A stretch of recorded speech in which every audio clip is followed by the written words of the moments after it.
Damas y caballeros, muy buenas noches.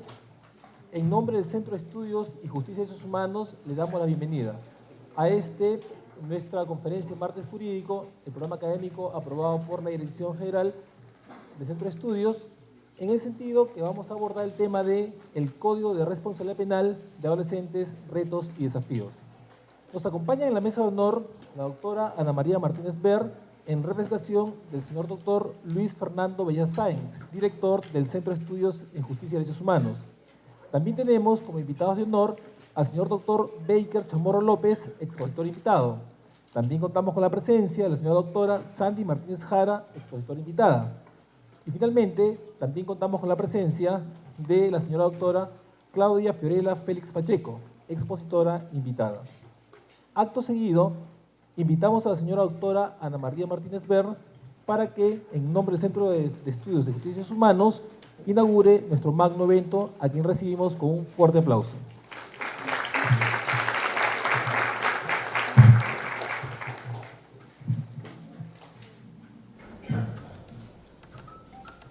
Damas y caballeros, buenas noches. Señor doctor Baker Chamorro López, expositor invitado. Señora doctora Sandy Martínez Jara, expositora invitada. Y señora doctora Claudia Fiorella Félix Pacheco, expositora invitada también. Estimados participantes, el Centro de Estudios en Justicia y Derechos Humanos, como órgano de formación académica encargado de realizar actividades de estudio y capacitación jurídica en materia de justicia y derechos humanos, en representación del señor Ministro de Justicia y Derechos Humanos, señor doctor Salvador Eresi Chicoma, y del señor Director del Centro de Estudios en Justicia y Derechos Humanos, doctor Luis Fernando Belleza Sáenz, les damos la bienvenida a nuestro ciclo de conferencia de los martes jurídicos. Debemos resaltar que el Centro de Estudios tiene entre sus funciones la capacitación de defensores públicos, procuradores públicos, conciliadores extrajudiciales, estudiantes de Derecho que realizan su CESIGRA, y dentro de ellos uno muy importante, la capacitación jurídica para el análisis, debate y divulgación de la legislación, jurisprudencia y doctrina jurídica dirigido al público en general. Es preciso también mencionar que mediante resolución directoral 002-PUS del Centro de Estudios se aprobó el programa académico de conferencias Martes Jurídico para el análisis, debate y divulgación de la legislación, jurisprudencia y doctrina, orientado a los servidores y funcionarios del Ministerio de Justicia y Derechos Humanos y del sector público, así como profesionales, estudiantes y público en general, con la finalidad de capacitar y fomentar el análisis, debate y divulgación de la legislación, jurisprudencia y doctrina en materia de justicia y derechos humanos, y también aquellos de importancia nacional. El objetivo de los martes jurídicos es fomentar el conocimiento de la legislación, doctrina y jurisprudencia en diversos temas de justicia y derechos humanos y aquellos de importancia nacional, a fin que el público en general se mantenga actualizado con los aspectos doctrinarios y los cambios normativos de los temas a tratar. En tal sentido, se considera como un tema importante y trascendente para estas conferencias de martes jurídico tratar el tema de responsabilidad penal de los adolescentes, debido a que recientemente entró en vigencia el Decreto Supremo número 004-2018-JUS, Reglamento del Código de Responsabilidad Penal de Adolescentes, Decreto Legislativo número 1348, el cual constituye la primera norma de carácter sistemática, integral, autónoma y especializada en materia de adolescentes en conflicto con la ley penal, la misma que fue impulsada por el Ministerio de Justicia y Derechos Humanos, siendo fundamental su difusión entre los estudiantes, profesionales y público en general, a fin de dar a conocer un análisis jurídico completo de este tema. En esta oportunidad, entonces, les presentamos nuestra 14ª conferencia con la finalidad de generar un espacio de estudio y discusión relacionados con estos temas. Sobre el particular se analizarán los siguientes aspectos: política nacional de prevención y tratamiento del adolescente en conflicto con la ley penal, tipologías delictivas, valoración del riesgo de violencia y reincidencia en adolescentes en conflicto con la ley penal, y alcances generales del proceso de responsabilidad penal de adolescentes, rol de los operadores jurídicos y sociales en el marco del Código de Responsabilidad Penal de Adolescentes. Sin más preámbulo, en representación del señor Ministro de Justicia y Derechos Humanos, señor doctor Salvador Eresich Coma, y del señor director general del Centro de Estudios en Justicia y Derechos Humanos, Luis Fernando Belleza Sáez, se declara inaugurada la conferencia denominada El Código de Responsabilidad Penal de Adolescentes, Retos y Desafíos. Previamente, también quiero dar a conocer que el día viernes 25 de mayo se va a llevar a cabo la conferencia internacional denominada La corrupción desde la sociología, y están todos cordialmente invitados. Esto se va a desarrollar en el horario de 6 de la tarde a 8:15. Las inscripciones van a ser con la misma metodología de los martes jurídicos vía web. Vamos a contar con la participación de un conferencista internacional que es el PhD Manuel Herrera Gómez, doctor en Ciencias Políticas y Sociología, que va a tratar sobre ese tema. Entonces, esperando que esta conferencia, la del día de hoy, sea de mucho interés para ustedes y que aporten a sus conocimientos, quiero también agradecer a la Dirección General de Política Criminal que ha contribuido con el Centro de Estudios en esta ocasión para que tener presente a los especialistas en la materia que se va a tratar hoy día. Muchas gracias.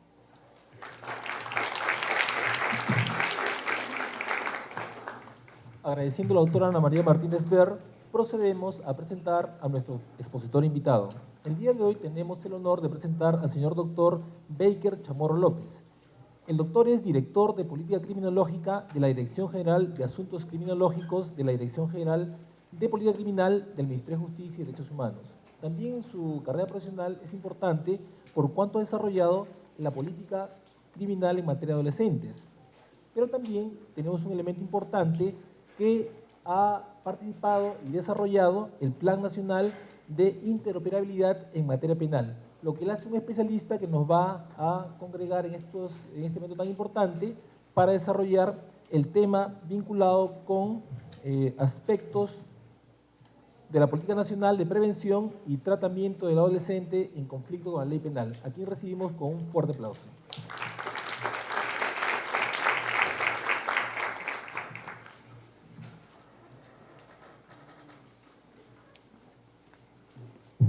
Muchísimas gracias. Bien, vamos a ser eficientes con el tiempo. En principio, agradecerles y comentarles que esta norma del Código de Responsabilidad Penal de Adolescentes no ha surgido, digamos, de la noche a la mañana, sino ha sido la conclusión de un trabajo de largo aliento del Estado peruano. Desde el 2011-2012, cuando se creó el Consejo Nacional de Política Criminal, se comenzó a visibilizar el caso Gringallo, no sé si ustedes recordarán, mediático, y la preocupación de este consejo era qué hacer con los adolescentes que infringían la norma penal, que infringen la norma penal. Y pues, visto la documentación que teníamos, las normas eran el Código de Niños y Adolescentes, con los tratados internacionales, pero que había que hacer una profundización de esta materia, porque en el Perú no se había hecho mucha investigación sobre ello, no se había desarrollado mucha normativa especializada, como ya lo disponían las normas internacionales. Entonces, en ese contexto es que nace, en principio, la política de adolescentes en conflicto con la ley penal, y a partir de ahí se comenzó a hablar, se comenzó a generar debates sobre la necesidad de una norma autónoma que reglamente el proceso que siguen los adolescentes que infringen la norma penal, ¿no?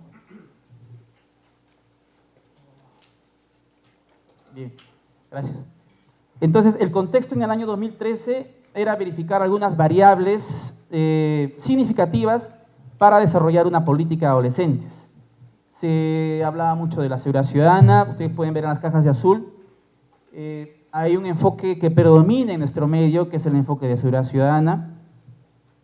La política criminológica, que tiene un enfoque de praxis, tiene un enfoque teórico, había que entender sus etapas, sus momentos, sus fases.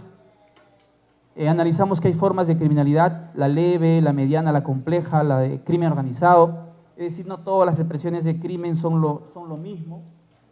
Luego había que analizar también la percepción de la ciudadanía respecto al crimen, el miedo al delito, se revisaron teorías criminológicas, el marco internacional, este fenómeno ya denominado, esta tendencia del populismo penal.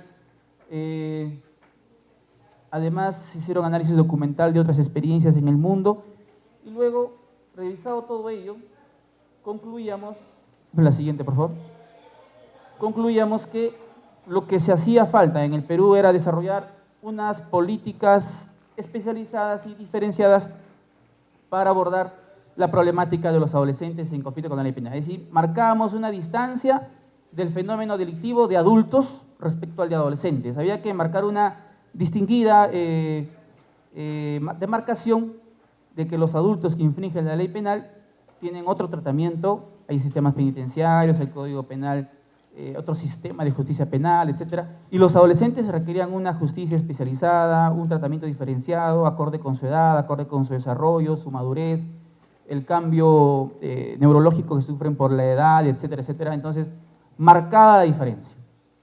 Siguiente, por favor. Es así como surge la Política Nacional de Prevención y Tratamiento del Adolescente en Conflicto con la Ley Penal. Esta política nacional tiene un sustento en el capital humano, porque los adolescentes constituyen un capital humano de la sociedad. Las posibilidades que tienen ellos de reinsertarse son mayores. Además, había la necesidad de interrumpir inicios de trayectorias delictivas, posibles inicios de trayectorias delictivas. Es decir, trabajando eficientemente con adolescentes, teníamos la posibilidad de evitar una persona dedicada a la delincuencia cuando sea adulto. Entonces, por estrategia. Y evidentemente evitar la expansión del fenómeno criminal. Siguiente, por favor. Esta política tiene 3 grandes ejes y que ya nos iba demarcando la necesidad de establecer trabajos diferenciados. Un eje, en el eje de verde, tiene el trabajo de la prevención. Ahí se han analizado todos los factores de riesgo, todas las intervenciones que hace el Estado para tratar fenómenos o factores como deserción escolar, el bullying escolar, el tema de las drogas, el abandono de familia, violencia familiar. Todos los factores de riesgo se han analizado en este eje, estableciendo estrategias conjuntas de trabajo con varios sectores. En el eje de justicia ya caía de maduro desarrollar un código, y es así como se inicia un trabajo multisectorial para desarrollar una norma autónoma.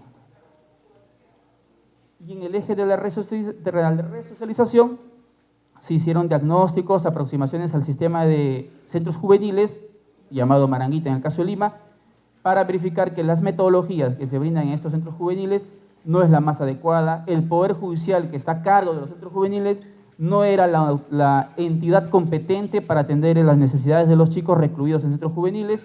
Por tanto, se dio la norma de transferencia y hoy en día los centros juveniles están siendo transferidos al Ministerio de Justicia y Derechos Humanos, que estimo que en los próximos 2 meses ya el Ministerio de Justicia debe hacerse cargo del sistema de reinserción social de adolescentes. Es decir, tenemos una mirada integral del fenómeno de los adolescentes que infringen la ley penal. Entonces, dicho esto, la perspectiva del Estado peruano frente a los adolescentes en conflicto con la ley penal es integral. Tenemos una mirada preventiva en la administración de justicia, tenemos la reinserción y también se está trabajando un tema de post-reinserción para tener un trabajo cuando el adolescente egrese en un centro juvenil, tener un acompañamiento de 100 días, 6 meses, para tratar de reinsertarlo a la sociedad, a la comunidad, en la educación y el trabajo. Entonces, digamos que la mirada es integral, lo que el día de hoy nos ha convocado, vamos a hacer un trabajo, un desarrollo, es en el eje de la justicia penal. Vamos a ver un poco del Código de Responsabilidad y su reglamento. Entonces, todo este trabajo, digamos que es la mirada integral que tiene el Estado para trabajar con los adolescentes. Bien, ¿por qué se requiere un modelo de justicia penal juvenil dedicado, ¿no?, bajo una perspectiva criminológica? Se ha identificado que la justicia común genera inconvenientes desde la detención de un adolescente, ¿no?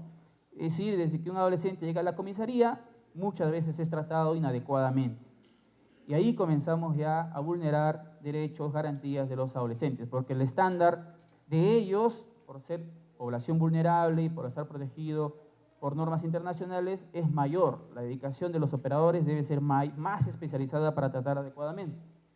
Entonces, ¿qué pasa? Que los procesos siguen siendo largos, tal es así que el 20% de adolescentes en centros juveniles cerrados no tienen aún sentencia y un 40% con sentencia cumplen medidas menores a 2 años. Y la pregunta es, claro, ¿qué hace un adolescente siendo internado por 2 meses, 3 meses, 5 meses?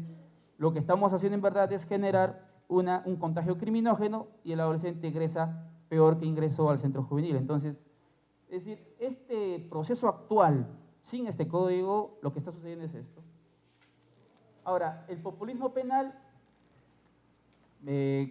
la corriente de tratar de alivianar este problema de la seguridad ciudadana a través de normas penales también ha impactado en la justicia de adolescentes, porque se han dado normas que han incrementado las sanciones. Antes era hasta 3 años, luego se incrementó a 6 años, luego se incrementó a 10 años. Entonces, se cree erróneamente que dar normas más severas vamos a controlar, vamos a contener mejor esto, pero este fenómeno no sufre mayor impacto, ¿no? Donde sí impacta esto es en los centros juveniles, en los centros penitenciarios que ya están hiperhacinados. Ahora, los gastos en recursos humanos, cuando un adolescente ingresa a un centro juvenil, también generan innecesarios gastos en personas, alimentación, vivienda, agua, luz, etc. Las partes se ven defraudadas en sus expectativas, tanto la víctima como el adolescente, las familias tampoco se ven resarcidas.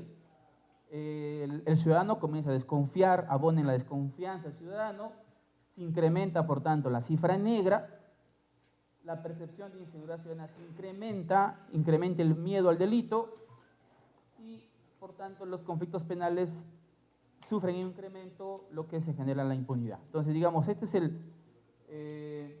una secuencia cualitativa de análisis de lo que sucede con una justicia juvenil mal estructurada como la que tenemos hoy.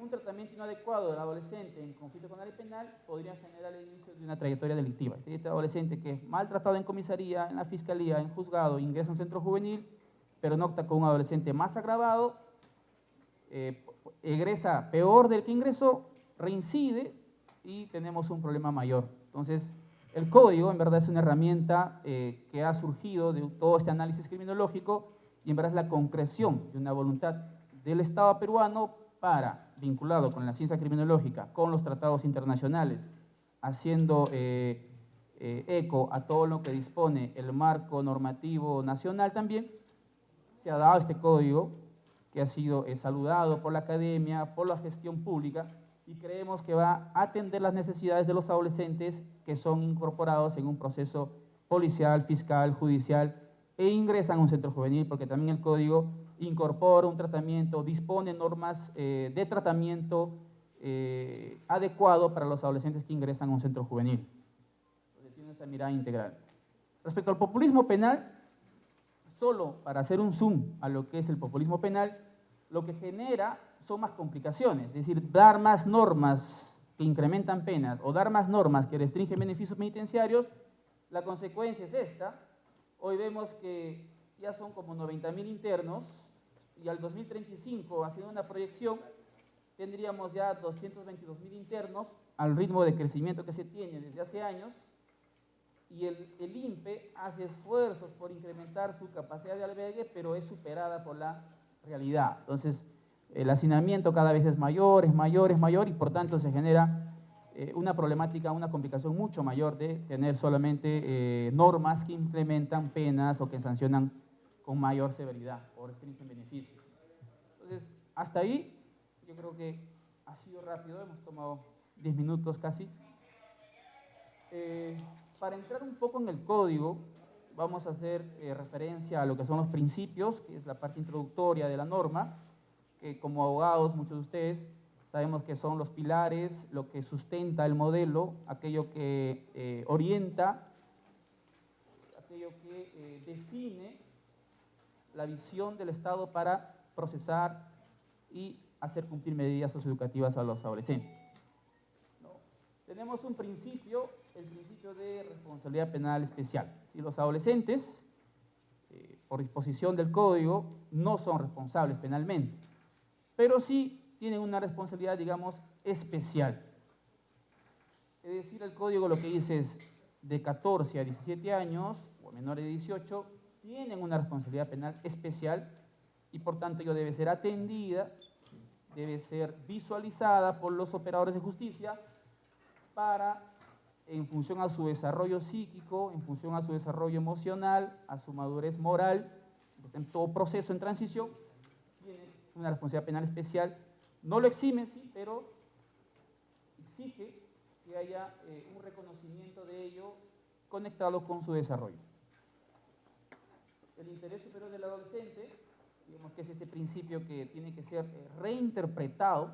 El Código nos dice taxativamente que se tiene que hacer frente a una disposición de uno de los operadores, ya sea un fiscal, un juez, que afecte algún derecho, que limite alguna libertad del adolescente, tiene que evaluar las consecuencias de esa medida y hacer un test de ponderación de qué estamos afectando y justificar la necesidad de esa medida en atención a este principio. Ya no solamente enunciarlo en atención al interés superior del adolescente, sino hacer una justificación mayor de alguna medida que se pueda expedir que afecte directamente al adolescente, sea agraviado, o sea, imputado, o esté implicado en el conflicto, en el hecho delictivo. Hay un principio de proadolescente, es decir, si es que hubiera alguna discordancia, alguna duda, vacío de la interpretación o colisión aparente de dos normas, primará aquella que favorece al adolescente. El principio educativo, digamos, toda medida también tiene que visualizarse, tiene que promocionarse, que el adolescente tiene que reencaminarse en sociedad, tiene que estructurar un proyecto de vida. Y hay una justicia especializada, un principio de justicia especializada, que garantiza el funcionamiento coherente, es decir, exige ya que hayan defensores públicos especializados en adolescentes en conflicto con la ley penal. Exige que haya ya fiscales, jueces y efectivos policiales que manejen este tema, porque ya no es derecho penal en estricto, no es tampoco derecho de familia en estricto, sino ya es una nueva materia, vamos a decirlo así, el derecho penal juvenil. Entonces ya estamos hablando de una nueva rama, digamos así, del derecho que hay que dominar. Entonces exige otras aptitudes y cualidades. Ya un abogado que se aboque a la defensa de adolescentes ya tendría que dominar, además del derecho penal, del derecho de familia, los principios del derecho de justicia penal juvenil, además de la litigación oral, y bueno, ya lo que ustedes ya manejan, ¿no? Argumentación jurídica, etcétera, etcétera, derecho procesal, que también es el complemento.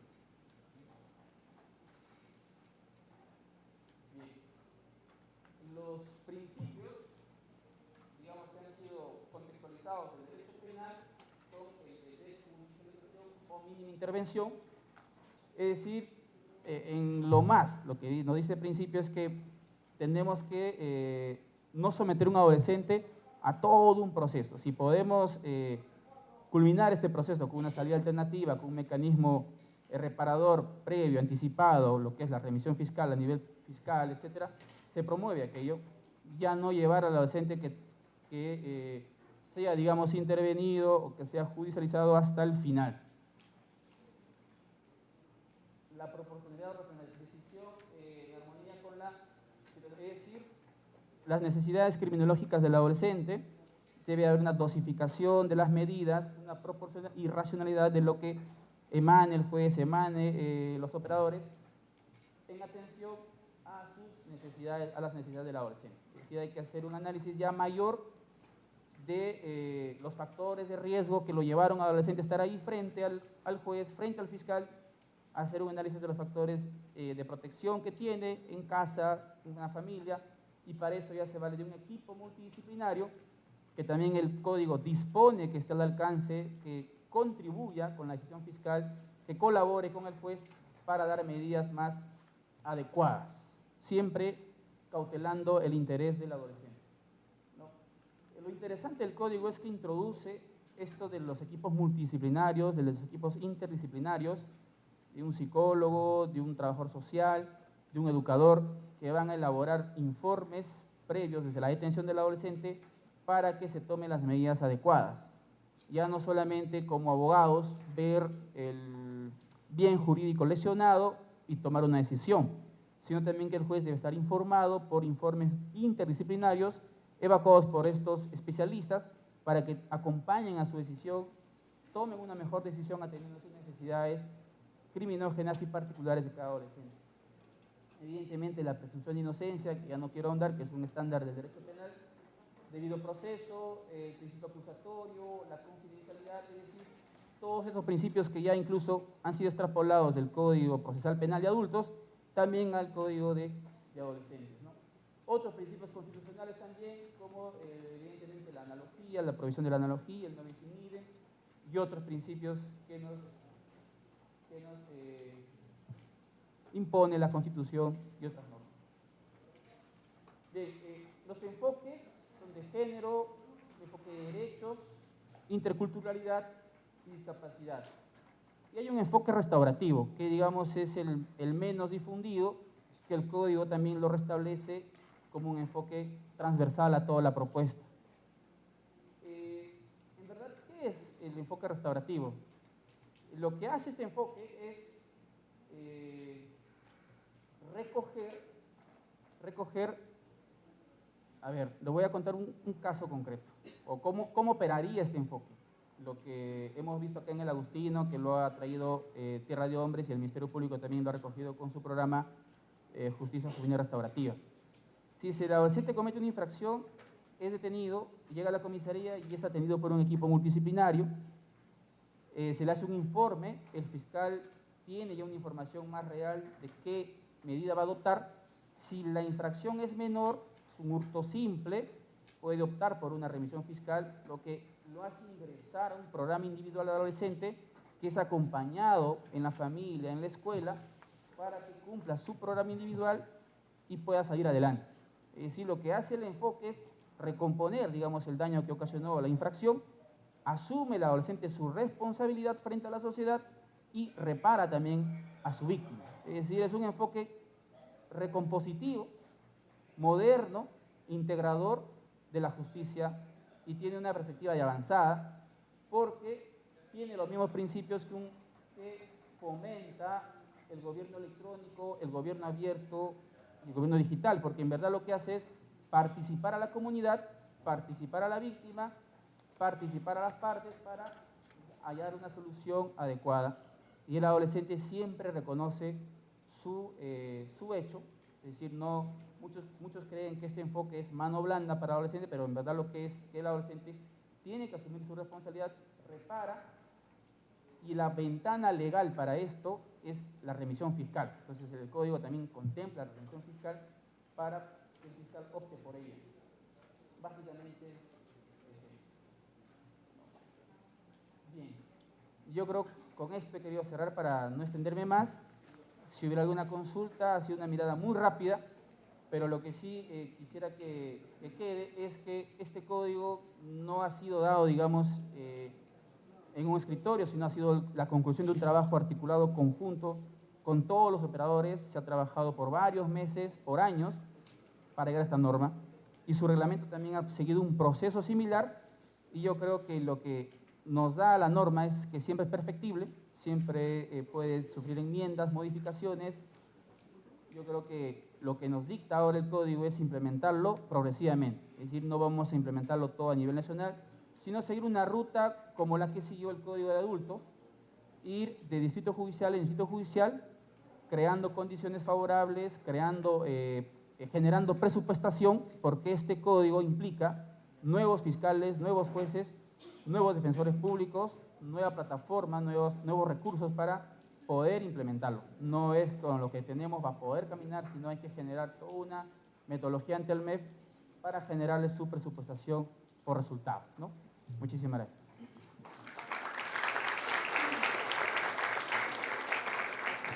Agradecemos al doctor Baker Chamorro López por su brillante disertación, y en nombre del Centro de Estudios en Justicia y Derechos Humanos le vamos a hacer entrega de un pequeño presente. El mío consta de su certificado de expositor, doctor.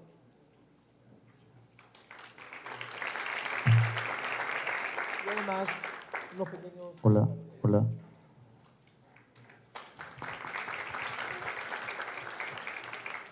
Bien, seguidamente invitamos a nuestra segunda expositora que nos va a disertar sobre temas también vinculados a la conferencia de nuestro martes jurídico, y invitamos a la doctora Sandy Martínez Jara, que por favor pueda subir al escenario, y despedimos al doctor Baker Chamorro.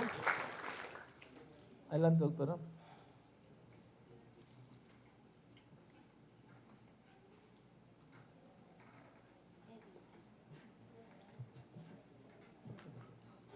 Bien, entonces vamos a pasar a presentar a nuestra expositora invitada.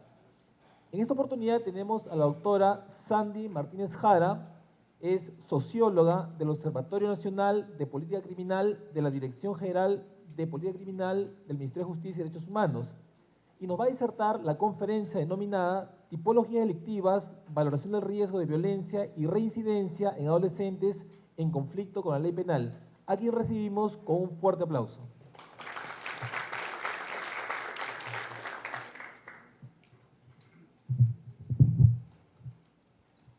Muy buenas noches a todos y todas. La intención de la segunda exposición es un poco contarles el por qué necesitamos un sistema de justicia especializado para adolescentes en conflicto con la ley penal, ¿no? ¿Por qué mirar el tema de tipologías delictivas? ¿Por qué mirar la valoración de riesgo en estos informes interdisciplinarios que le dan y apoyan la labor fiscal y judicial, ¿no? ¿Por qué tener que optar por un diagnóstico previo a la opción o la aplicación de un tipo de medida socioeducativa para el adolescente en conflicto con la ley penal, ¿no? Y esto en el marco, además, de la generación de evidencia, de información.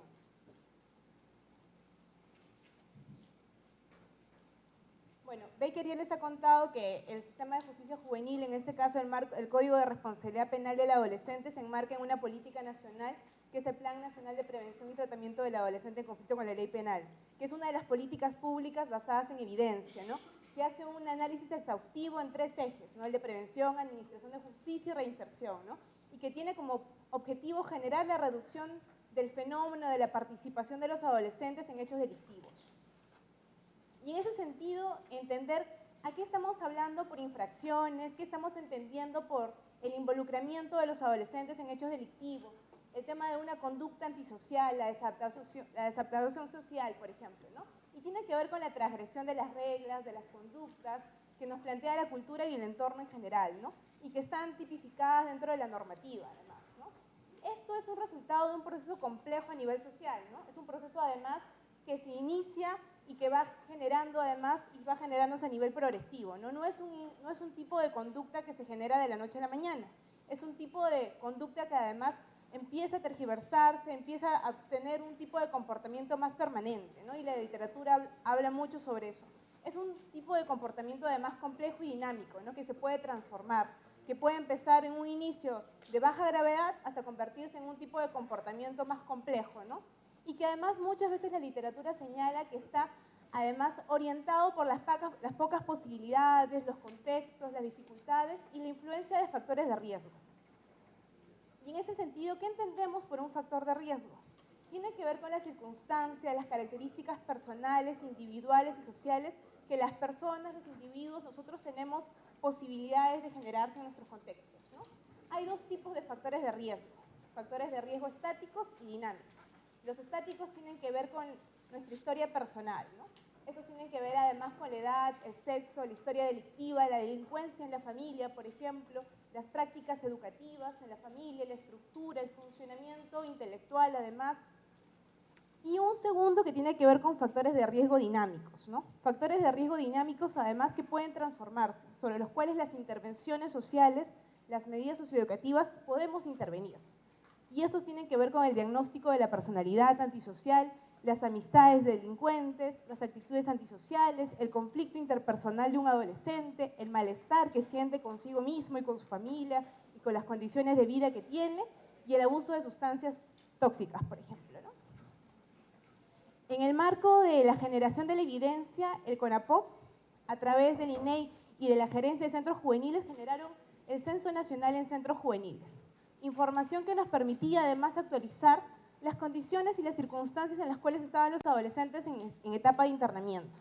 Se hizo un censo nacional en centros juveniles, tanto en todo medio cerrado de adolescentes y hombres. Contamos con un centro juvenil de mujeres que es Santa Margarita. Y en ese sentido, una de las preguntas en relación al entorno familiar nos describe un poco los factores de riesgo asociados a la delincuencia juvenil en el Perú, por ejemplo, ¿no? Cerca de la mitad de los infractores tenían a padres que ejercían violencia física contra ellos, ¿no? Por ejemplo, ¿no? Cerca de la cuarta parte señalaba que su mamá fue golpeada por su padre o por su pareja, ¿no? Entonces, mostrando que hay un tema de un correlato con la violencia familiar. Asimismo, 4 de cada 10 infractores señalaba que tenía un familiar preso, es decir, que los entornos de riesgo no solamente tenían que ver con un contexto barrial, un contexto social, sino que estaban involucrados en su misma familia.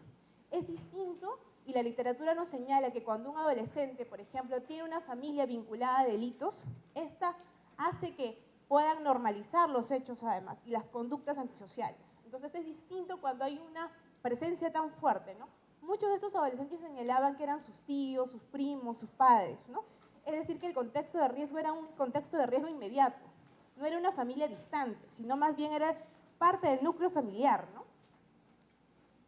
Asimismo, en el entorno familiar nos señalaban que 4 de cada 10 infractores había abandonado su hogar antes de los 15 años. Y ahí yo generaría una pregunta para todos nosotros, ¿no? ¿Qué hace que un adolescente antes de los 15 años abandone su hogar, ¿no? ¿Qué tipo de familia, qué tipo de contexto familiar tenemos, ¿no?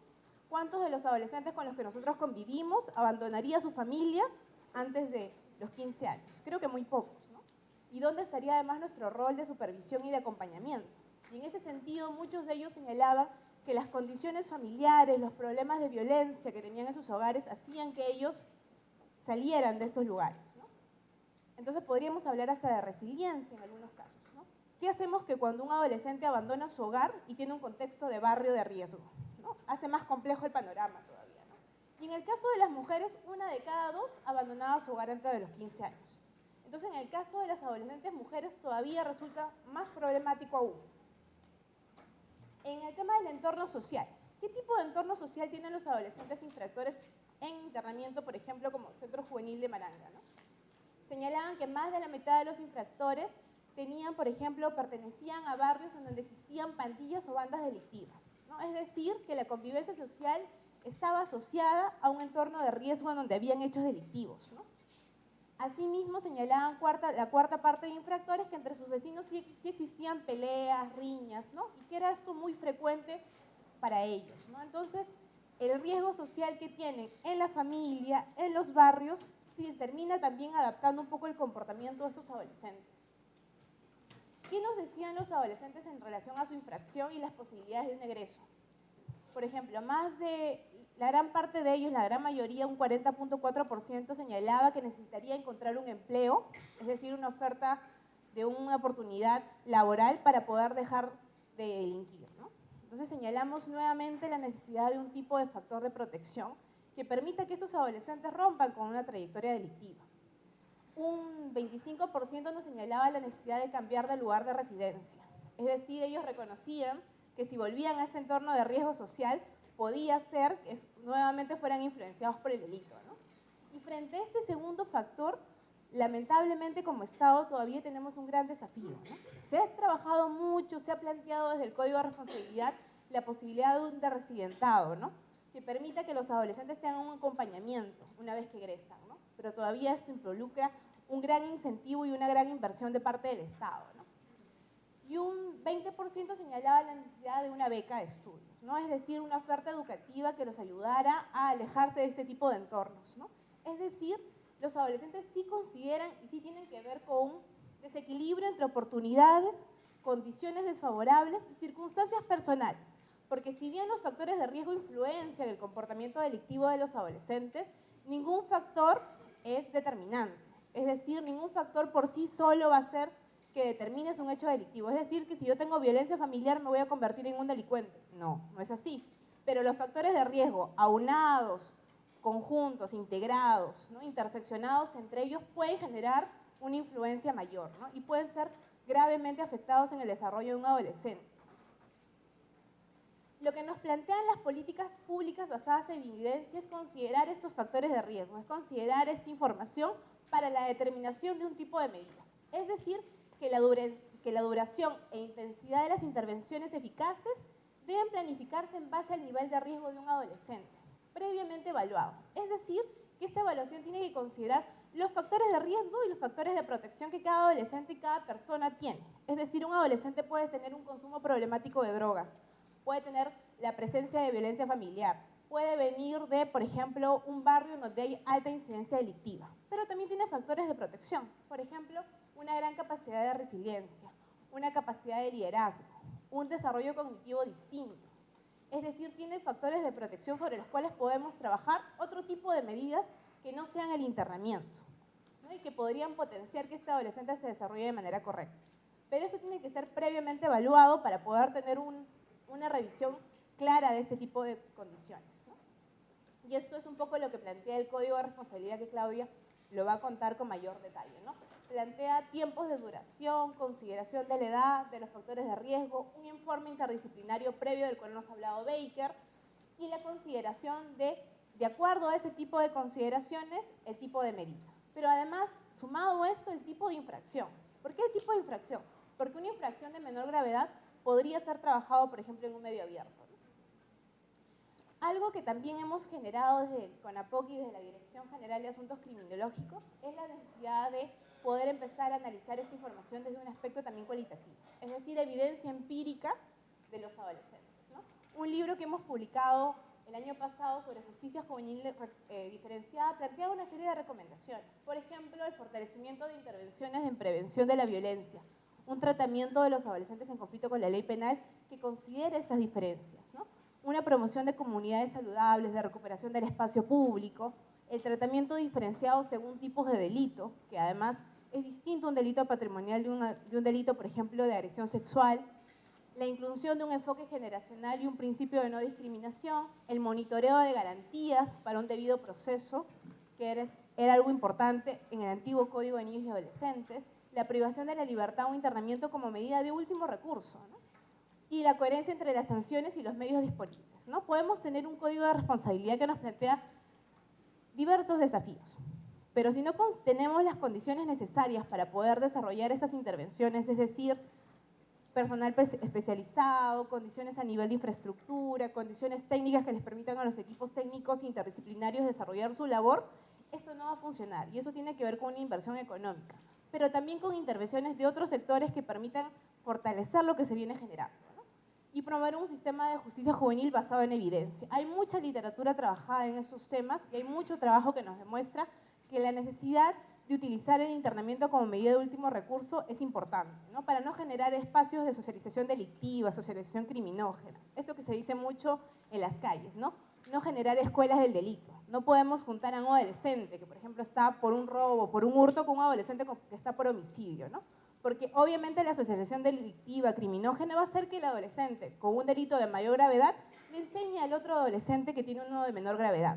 Entonces no podemos permitir que ese tipo de contaminación criminógena se dé. Aspectos regulados en el código. Esto lo voy a pasar muy rápidamente. Los roles definidos de los sujetos procesales, se habilitan instituciones de tutela de derechos, control de plazos, respeto de garantías. Cada institución, fiscal, juez, centro juvenil, cuenta con un apoyo además de un equipo interdisciplinario, conformado por un psicólogo, por un trabajador social, que va a evaluar a este adolescente en este tipo de circunstancias, ¿no? Para optar por la medida más correspondiente, ¿no? Se regulan medidas de coerción procesal, detención, internación preventiva, suspensión de derechos. Se establece la cesura de juicio. En una primera etapa se determina la responsabilidad y en una segunda etapa se mira qué tipo de medida es la mejor para optar, ¿no? Y en ese sentido es importante considerar que hay mucha evidencia y además tenemos información a nivel de Perú que nos muestran los grandes beneficios que tiene, por ejemplo, el aplicar remisión fiscal, ¿no? La gran posibilidad de eso y los indicadores de éxito que se tienen a pesar de los pocos casos que tenemos por remisión fiscal, por ejemplo, ¿no? Se plantea además tiempos en términos de las medidas de internamiento, se regula una duración, por ejemplo, hasta de 10 años para los delitos más graves que tienen que ver con sicariato, con violencia sexual seguida de muerte, para terrorismo, y se regulan condiciones de internamiento. Es decir, necesitamos un cambio en la estructura a nivel de los centros juveniles para que permita realmente que se pueda generar una reinserción. Se ha avanzado hacia políticas públicas, se ha avanzado, hay intervenciones interesantes, pero necesitamos todavía una transformación de todo el sistema de reinserción. Servicios implicados. Si bien el Código de Responsabilidad nos habla mucho sobre el tema del sistema de administración de justicia y las instituciones involucradas en la administración misma, como son la policía, la fiscalía, los juzgados, también nos habla que todas las medidas de medio abierto y las remisiones fiscales, por ejemplo, y las medidas accesorias se depositan fuertemente por otro tipo de servicios implicados y servicios más sociales. Es decir, por ejemplo, si yo le doy a un adolescente un medio abierto o una remisión fiscal, toda la parte del tratamiento recae en los servicios de la comunidad. Por ejemplo, en el servicio de salud, en servicios educativos, en servicios ocupacionales y de trabajo, en servicios sociales, en servicios jurídicos y en servicios comunitarios, ¿no? Y es que la posibilidad del trabajo en medio abierto tiene mayores posibilidades, tiene mayores beneficios si tenemos un sistema de servicio social o de programas sociales altamente especializados para los adolescentes. Y es decir, que estos adolescentes tienen un perfil distinto. No es un adolescente que ha desertado escolarmente por falta de dinero. Es un adolescente que tiene problemas de conducta, problemas con la autoridad, que es impulsivo, que tiene determinadas consideraciones que necesitan un trabajo distinto. Un profesor o un tipo de sistema educativo tiene que además contener a un adolescente que tiene problemas además, de impulsividad, de falta de posibilidades de retención, problemas cognitivos, ¿no? Entonces tiene que tener una mirada especializada. Y en ese sentido, los grandes desafíos que tenemos a nivel de programas sociales es parte de las miradas del nuevo código, ¿no? La necesidad de trabajarnos articuladamente, sistema de administración de justicia con un sistema público más amplio, ¿no? Y en ese sentido hay una gran envergadura a nivel del sistema de etapa vida adolescente, de salud mental, de educación básica alternativa. Hay una beca doble oportunidad que también plantea la posibilidad de trabajo con determinados tipos de adolescentes, la educación técnico-productiva, los centros de emergencia mujer cuando hay problemas de violencia, la DEMUNA, la policía, los jóvenes productivos, Yachay, entre otros, ¿no? Hay salidas alternativas al proceso y tienen que ver, por ejemplo, con revisiones, ¿no? Por ejemplo, la necesidad de un mecanismo restaurativo, de acuerdos reparatorios, ¿no? Y de toda esta mirada de restauración, que implica además una mirada hacia la víctima, ¿no? Y lo que la víctima también pueda decir frente a las circunstancias, ¿no? A nivel de los programas de tratamiento hay una innovación, por ejemplo, ¿no? Y básicamente voy a hablar sobre programas de asistencia post-internamiento, ¿no? La necesidad de una preparación para el egreso, la asistencia posterior a este adolescente, el seguimiento, ¿no? Que nos permita considerar y apoyarlo y contenerlo, como muchas veces, ¿no? Darle alternativas de trabajo, darles alternativas educativas que lo ayuden a mirar y poder romper con una futura carrera delictiva, ¿no? Hay beneficios, además, ¿no? Por ejemplo, la variación de la medida de internamiento, incentivos de formación educativa, profesional, beneficios de semilibertad durante la internación, las medidas accesorias, por ejemplo, que son como las reglas de conducta, ¿no? El fijar un lugar de residencia determinado, el cambiar de lugar de residencia, la libertad asistida, la prestación de servicios comunitarios. Y en la prestación de servicios comunitarios podemos ver el ejemplo de la necesidad de la implicación de otro tipo de servicios, por ejemplo en las municipalidades, ¿no? Para que los adolescentes puedan prestar servicios comunitarios en lugares y necesidades de los contextos de los cuales provienen, ¿no? Por ejemplo, algunas experiencias interesantes fueron las que los adolescentes se dieron a partir del contexto de emergencia, ¿no? Ellos apoyaron en circunstancias del contexto de emergencia para limpiar calles, para ayudar, ¿no? Y ese es, por ejemplo, un trabajo que los adolescentes pueden hacer y pueden recuperar el sentido de vivir en comunidad, ¿no? De devolver un poco frente al daño que se ha generado, ¿no? Las trayectorias delictivas. Por ejemplo, existen 3 tipos de trayectorias delictivas que han sido trabajadas a nivel de la evidencia y la literatura disponible a nivel internacional. Tenemos una delincuencia transitoria, producida básicamente por la intensificación de algunas características temperamentales de personalidad propias del adolescente. Es decir, ¿cómo son los adolescentes? ¿Cómo son? Impulsivos, ¿siguen las reglas? ¿Les gusta que les digan qué hagan? No. ¿No? ¿Les gusta quedar bien con sus papás o quedar bien con sus amigos? Con los amigos, ¿no? ¿Les gusta andar en compañía de sus padres? Están, por ejemplo, constantemente esperando que ellos les puedan dar como una autorización, como una consideración, que puedan además aprobarlo socialmente, ¿no? Están muy preocupados de cómo los ven, de qué piensan, ¿no? tienen cambios biológicos, emocionales, psicológicos, altamente que nosotros conocemos, ¿no? Tienen un tipo de periodo que además es complejo en la vida, ¿no? Porque cambia y se rompe a nivel de la forma en cómo se piensan biológicamente, pero también socialmente, ¿no? Es decir, todas esas características hacen que un adolescente pueda estar vinculado a una delincuencia transitoria. Además, carecen de problemas de conducta notorios durante su niñez.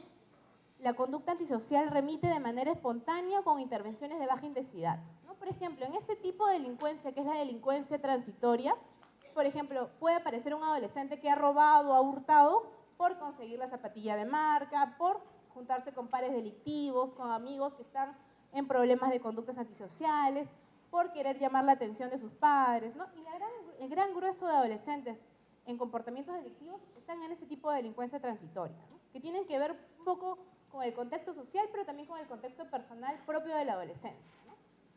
La delincuencia persistente, en cambio, tiene que ver originado desde la infancia, surge de manera estructurada, mediada por la adolescencia y continúa hasta la adultez, ¿no? Tiene que ver con un comportamiento que va escalonando, que va generándose progresivamente. Es una etiología múltiple, tiene además presencia de varios factores de riesgo que hacen que evolucione en su trayectoria delictiva. Por ejemplo, un adolescente que tenía, por ejemplo, presencia de consumo problemático de drogas, consumo además, presencia de violencia familiar, pertenecía a un contexto de alto riesgo, ¿no? Hay un caso que además es muy mediático, por ejemplo, el caso Bringallo, ¿no? Un adolescente que provenía de una de las zonas más álgidas de Trujillo, que era el Porvenir, que había sido abandonado por su familia, o sea, solo vivía con su abuela, por ejemplo, que consumía drogas desde muy temprana edad, ¿no? Y que además fue escalonando progresivamente en el tipo de comisión de infracciones hasta llegar, por ejemplo, al homicidio, ¿no? Él es el mejor caso de una delincuencia persistente. ¿Por qué? Porque se origina desde muy temprana edad, va dando muestras de los factores de riesgo y de la violencia, ¿no? Y además puede tener algunos rasgos de su comportamiento que hacen que sea distinto. Planifica el delito, no tiene culpa, ¿no? Y ese tipo, por ejemplo, no tiene miedo de causar otro tipo de daño que afecte la integridad de una persona, por ejemplo, como es el caso del homicidio, ¿no? Entonces, este es un tipo de delincuencia muy pequeña, muy reducida felizmente. Sin embargo, a pesar de ello, muchas veces desde los tipos de servicios que tenemos, juntamos estos dos tipos de perfiles, ¿no? Afectando prioritariamente el tipo de delincuencia transitoria. Y eso necesitamos mirarlo en base a la evidencia. Por eso el código plantea que para un adolescente que tiene circunstancias que pueden ser trabajadas en medio abierto, podamos diferenciar. Y hay un tipo de delincuencia compleja, además, ¿no? Determinada por trastornos en la salud mental, alteraciones en la personalidad y conflictos psicológicos traumáticos. ¿Qué tipo de delincuencia podría estar asociada a la delincuencia compleja? Son casos muy mediáticos, por ejemplo, estos últimos días, ¿no?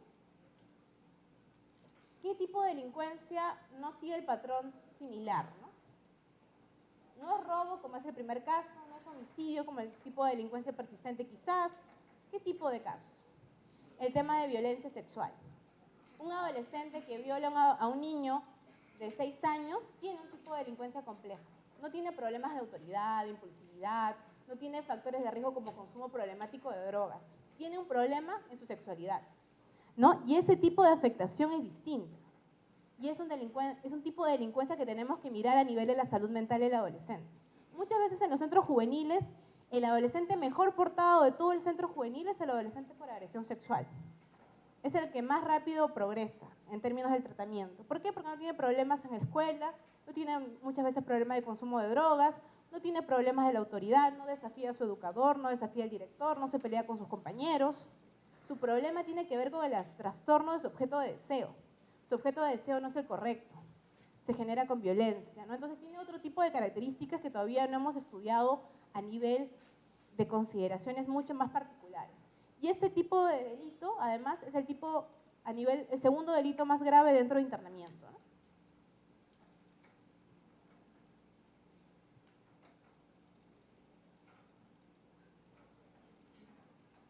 Y bueno, para finalizar, la idea del internamiento y un poco de la intervención del Código de Responsabilidad es mirar en estos tipos de 3 etapas, ¿no? Una evaluación multidimensional que mire factores de riesgo, que mire perspectivas diferenciadas, que establezca tipos de perfiles, un plan de intervención específico de acuerdo a estas características que tiene cada adolescente, un tratamiento diferenciado que mire estas características, pero que también las plantee en términos de duración, de tiempo, de secuencia, de intensidad, y un monitoreo de avances y logros, ¿no? Después de generar todo este plan de tratamiento, nosotros podemos decir en qué tipo de circunstancias estamos cambiando a un adolescente, cuántos tipos de charlas a nivel de salud mental, qué tipo de progresos tiene el adolescente, qué niveles de riesgo estamos dejando a un adolescente irse, ¿no? Algo que ahorita, en las condiciones que tenemos, todavía no estamos logrando evidenciar, ¿no? Y así también mirar y medir el tipo de probabilidades de reincidir de un adolescente. Esto todavía en nuestro país es un tema de gestionar el riesgo, ¿no? ¿Con qué riesgos está yendo cada adolescente? ¿Cuál es el riesgo de reincidencia que tiene? Y esta es un poco la mirada criminológica, la mirada integral que plantea el nuevo código, ¿no? Una evaluación que nos permita saber qué tipo de tratamiento y qué tipo de intervención vamos a tener con el adolescente y una mirada de monitorear logros y avances, ¿no? Podemos conseguir mucha más información en la página del Observatorio de Indaga. Tenemos también página del MINJUS en donde podemos considerar todos los protocolos que se vienen trabajando. Tenemos algunas investigaciones en temas de infracciones, homicidios, boletines e infografías que podríamos considerar. Muchas gracias.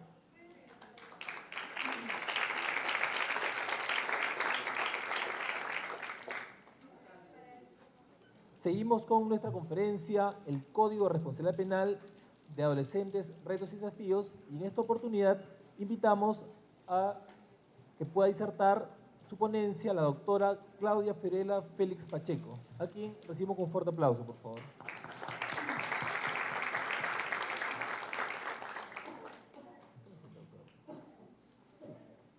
Entonces, pasamos a presentar a nuestra ponente invitada. La doctora Claudia Fiorella Félix Pacheco es coordinadora del área de normativa de la Dirección General de Asuntos Criminológicos de la Dirección General de Política Criminal del Ministerio de Justicia y Derechos Humanos, quien nos disertará el tema Alcances generales del proceso de responsabilidad penal de adolescentes, rol de los operadores jurídicos y sociales en el marco del Código de Responsabilidad Penal de Adolescentes, a quien recibimos con un fuerte aplauso.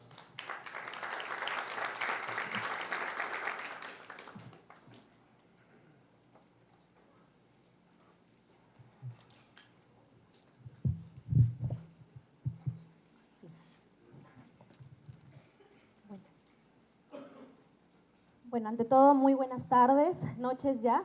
Es un gusto para mí poder compartir esta jornada con ustedes. Agradecer en primer lugar también al Centro de Estudios del Ministerio de Justicia y Derechos Humanos por la invitación, a los miembros de la Dirección General de Asuntos Criminológicos, quienes estamos este día disertando acerca del Código de Responsabilidad Penal de Adolescentes.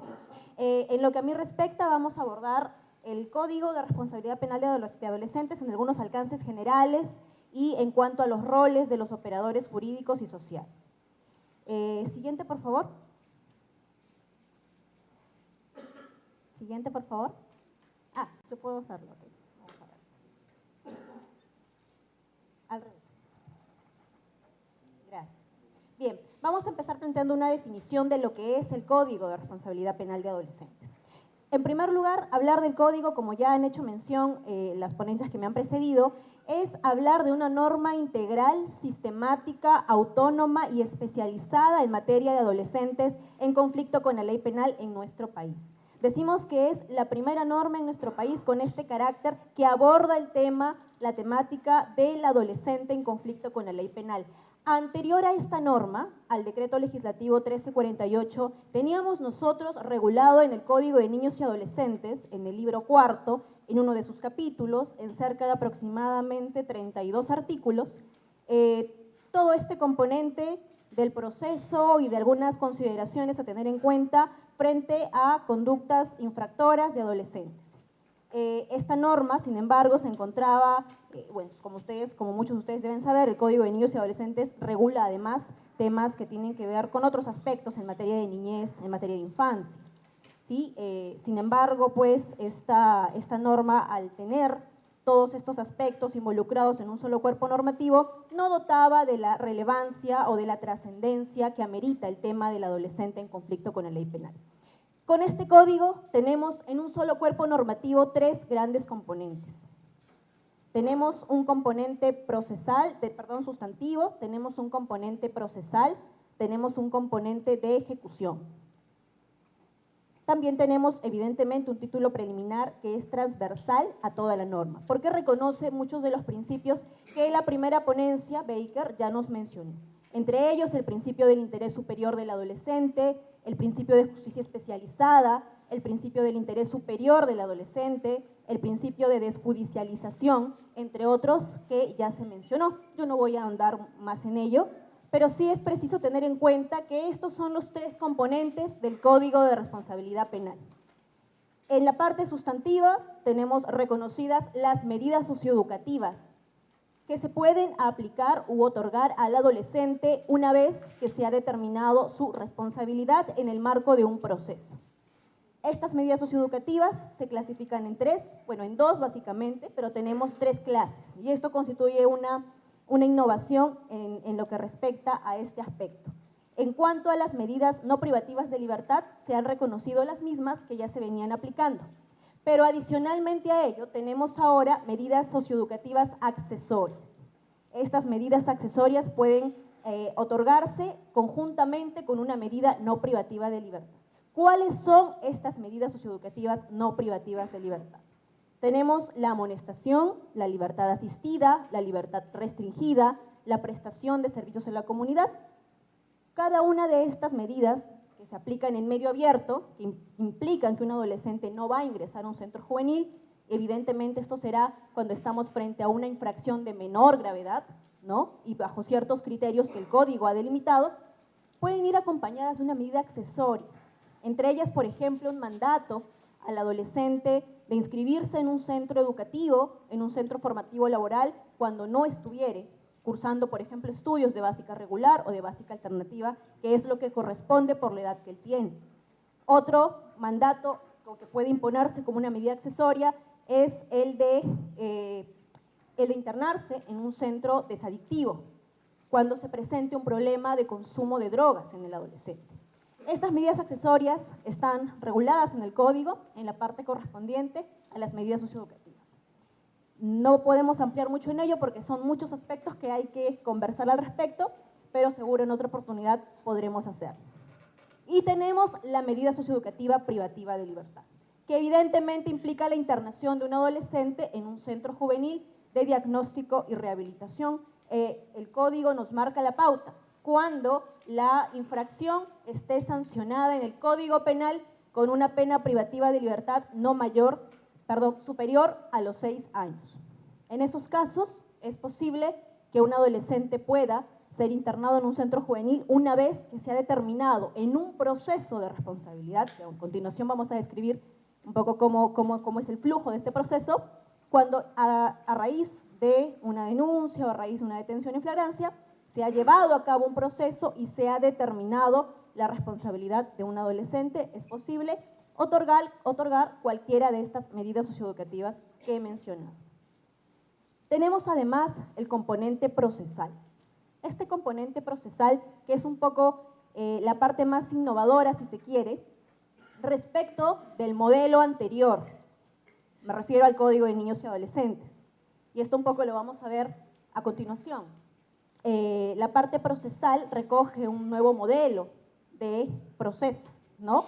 Anteriormente, con el Código de Niños y Adolescentes, teníamos un proceso que era más bien inquisitivo mixto, donde el mismo juez que instruía era el mismo juez que sentenciaba, donde los plazos para determinar una responsabilidad eran relativamente bastante cortos, sí, pero que no permitían o no daban pie a la aplicación de ciertas salidas alternativas que el Código, por ejemplo, ha recogido. Y digo que porque no daban pie a la aplicación de estas medidas, un tanto porque la característica de este Código, uno de los enfoques al que hizo mención Baker, por ejemplo, es el enfoque restaurativo. Aplicar el enfoque restaurativo en un proceso implica o tiene muchas implicancias, que ya voy a mencionar a continuación, pero que es una de las principales razones, hay que tenerlas en cuenta, del por qué se recoge este modelo, de por qué fue una exigencia recoger este modelo acusatorio, que muchos de ustedes deben saber que es el mismo que ha recogido el Código Procesal Penal del 2004. ¿Qué regula la parte procesal de este código? Sujetos procesales, claramente definidos, etapas del proceso, salidas alternativas y un proceso especial, que es la determinación anticipada. Sobre este punto vamos a abordar un poco más adelante, que va a ser de hecho el eje del que va a girar la disertación. Parte de ejecución, que es también un componente del código, que reconoce las condiciones de la privación de libertad durante la internación y el egreso de la adolescente. El código sobre este punto, sobre la parte de ejecución de las medidas socioeducativas, señaló que el reglamento iba a precisar cómo se iban a establecer estas condiciones de la internación.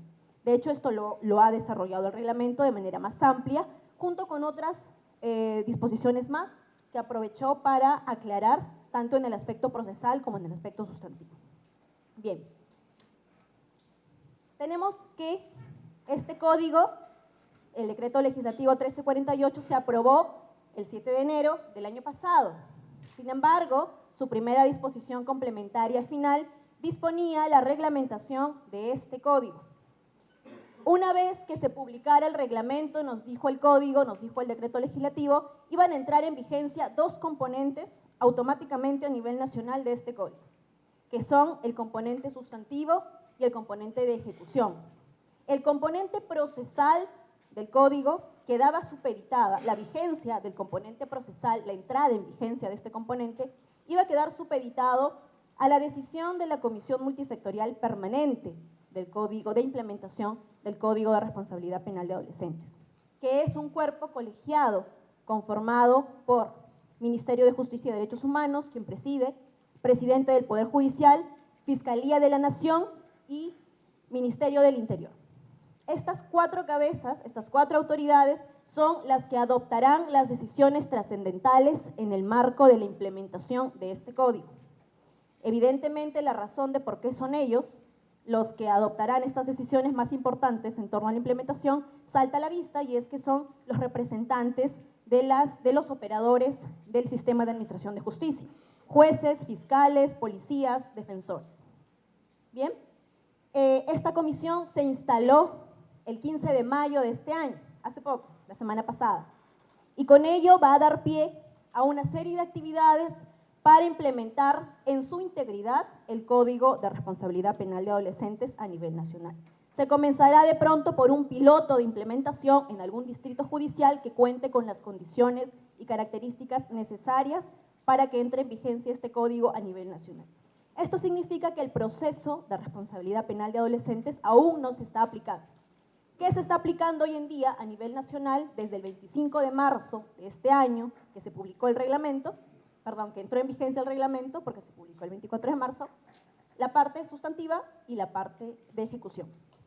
Esto implica, por ejemplo, que hoy en día, como lo regula el código, muchos adolescentes que están en centros juveniles pueden solicitar variaciones de medidas si es que han venido cumpliendo rigurosamente con el régimen que se les impuso o que se les dispuso que cumplan en un centro juvenil. Pueden solicitar, por ejemplo, una variación de medida de internación por una no privativa de libertad, si es que, como digo, hay evaluaciones favorables de un equipo del centro juvenil que acredita que estos chicos pueden ya egresar sin ningún inconveniente. Esto antes no se podía. Bien. Vamos a hablar ahora del proceso de responsabilidad penal de adolescentes.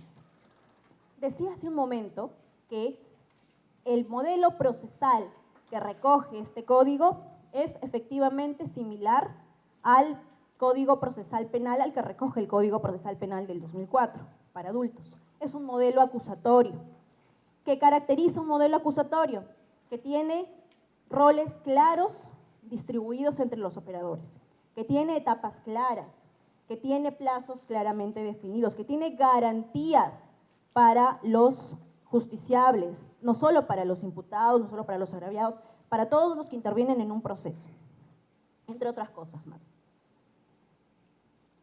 Tenemos doctrina nacional e internacional sobre todo, porque cierto es que lamentablemente esta materia no ha sido estudiada a profundidad o no hay mucha literatura al respecto todavía en nuestro país. Esperamos que a raíz de la publicación del código entre la curiosidad de muchos de nosotros para poder investigar más al respecto.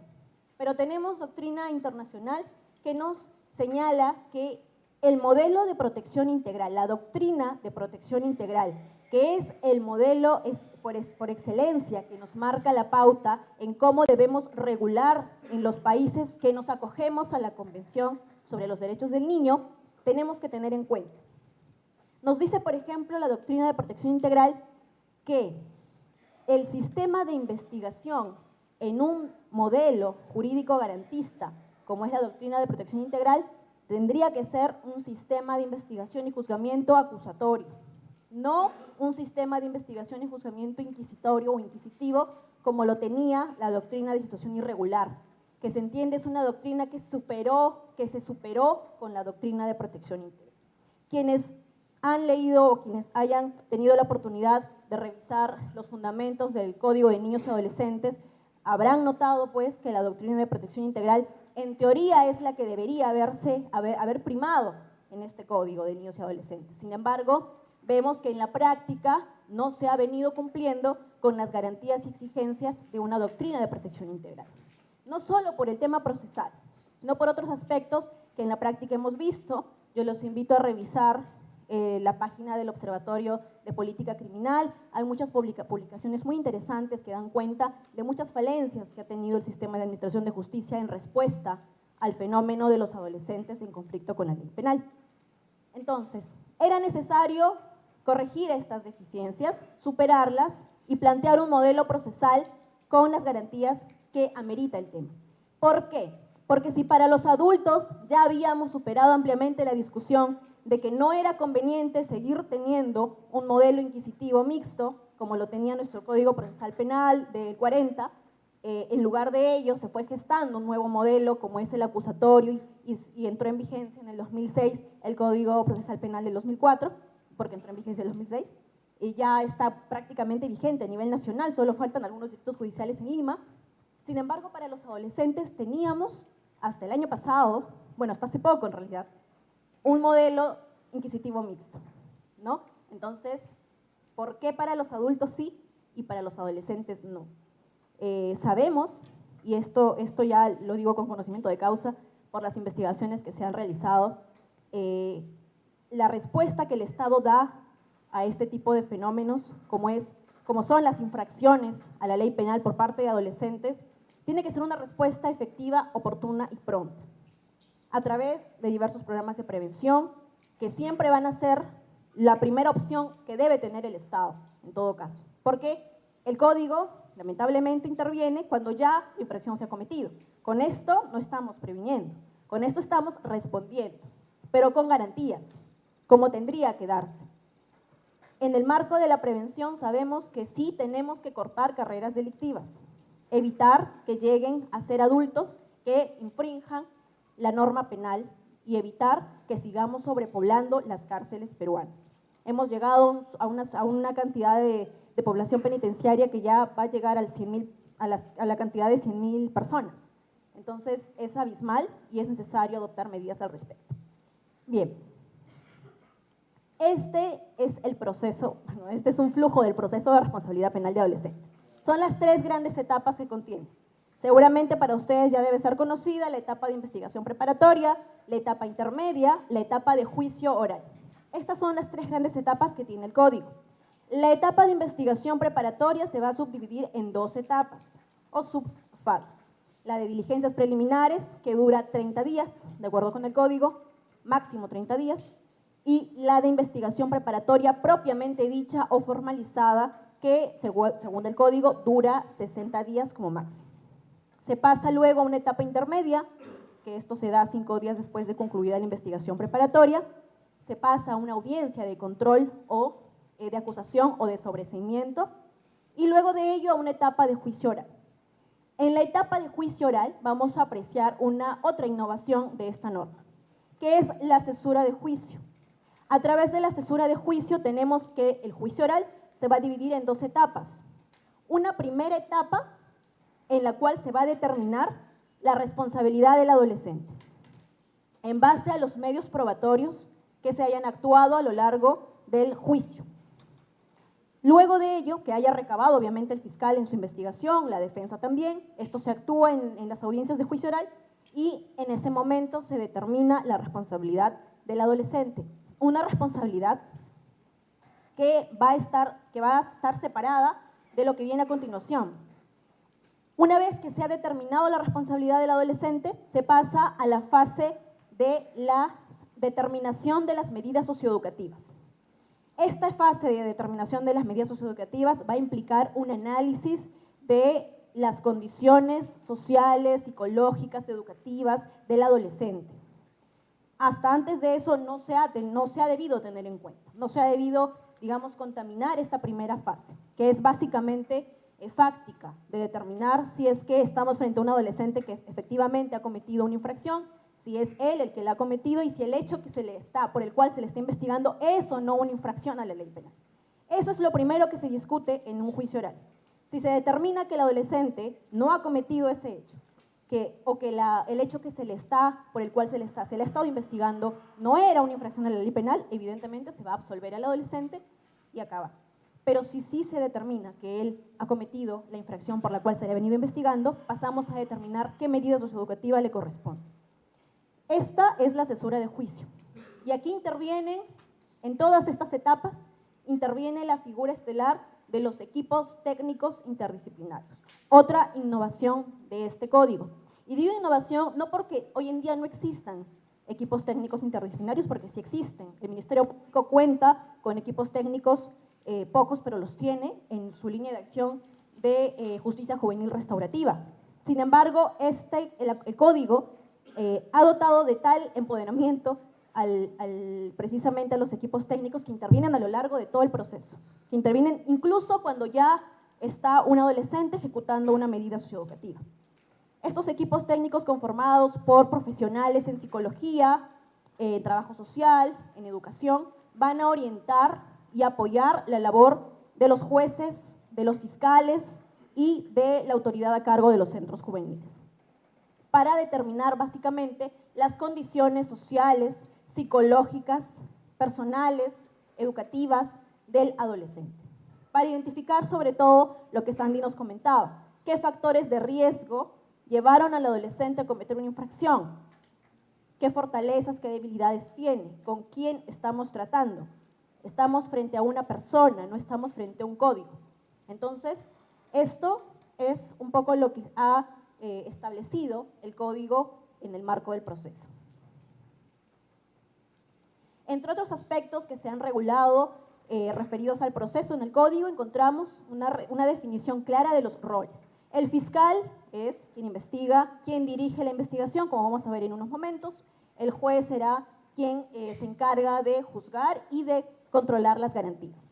Se habilitan instituciones como la tutela de derechos. Esto nos ha permitido el haber cambiado de un modelo inquisitivo mixto a un modelo acusatorio. Tener control de plazos, tener tutela de derechos, eso no existía para los adolescentes. Con el código ya podemos, los abogados defensores, si es que un fiscal se ha excedido en el plazo, solicitar una audiencia de control de plazos para determinar por qué el fiscal está demorando en su investigación. Una tutela de derechos, si es que nos sentimos agraviados, si no vemos satisfecha nuestro derecho a la tutela judicial efectiva y todo lo que implica una audiencia de tutela de derechos. Cada institución, como lo mencionaba, fiscal, juez y centros juveniles, cuentan con el apoyo de un equipo técnico interdisciplinario. Se regulan además medidas de coerción procesal como la detención, la internación preventiva, la suspensión de derechos, entre otras más. Obviamente también está la comparecencia. Se establecen salidas alternativas al proceso. Otra innovación del código. Dos son las salidas alternativas que nos van a permitir evitar que un adolescente llegue a un proceso de responsabilidad penal de adolescentes. La remisión y el acuerdo reparatorio. La remisión, que puede ser fiscal o judicial, antes del código también había remisión fiscal y judicial. ¿Cuál es la diferencia o cuál era la diferencia entre la remisión que hoy existe con el Código de Responsabilidad Penal de Adolescentes y la remisión que existía con el Código de los Niños y Adolescentes? Básicamente radica en que cuando un fiscal remite a un adolescente, aplica la remisión, este adolescente es derivado a programas de orientación a cargo de Justicia Juvenil Restaurativa del Ministerio Público. Cumple con programas de orientación. Sin embargo, cuando un juez remitía a un adolescente, aplicaba la remisión, este era derivado a cumplir medidas socioeducativas a cargo de un SOA, como si se hubiese determinado la responsabilidad de un adolescente. Entonces teníamos adolescentes que ya habían sido procesados y que venían cumpliendo una medida socioeducativa porque había una determinación de responsabilidad sobre él, junto con los chicos que, sin haberse determinado su responsabilidad, sin haberse llevado a cabo un proceso respecto de él, también venían a cumplir medidas socioeducativas, lo cual resultaba evidentemente una incoherencia que había que superar, y este código plantea que toda remisión, sea fiscal o judicial, va a implicar que el adolescente sea remitido a cumplir programas de orientación a cargo de Justicia Juvenil Restaurativa del Ministerio Público. El acuerdo reparatorio es una de las salidas que también se está implementando con este código. Ambas, cuando estamos frente a hechos que no revisten mayor gravedad, en el caso del acuerdo reparatorio, se aplicará básicamente cuando hay una afectación patrimonial leve, ¿no? Estamos, por ejemplo, ante casos de hurtos, por ejemplo, ¿no? De hurtos simples.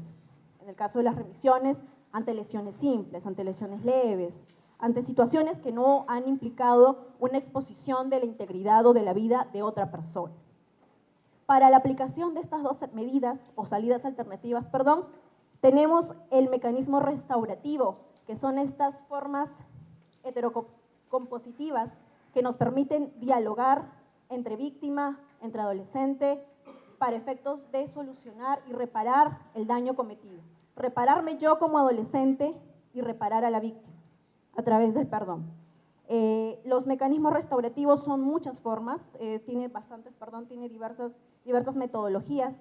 Sin embargo, no va a ser materia ahora de ahondamiento porque se nos va el tiempo, pero es un instrumento importantísimo que el Código también ha resaltado en la parte de salidas alternativas al proceso. De hecho, el mecanismo restaurativo puede aplicarse no solo en las salidas alternativas, también puede aplicarse incluso en el momento mismo de la sentencia, porque es una forma en que el juez, en que todo operador se puede acercar al adolescente a través de estos mecanismos.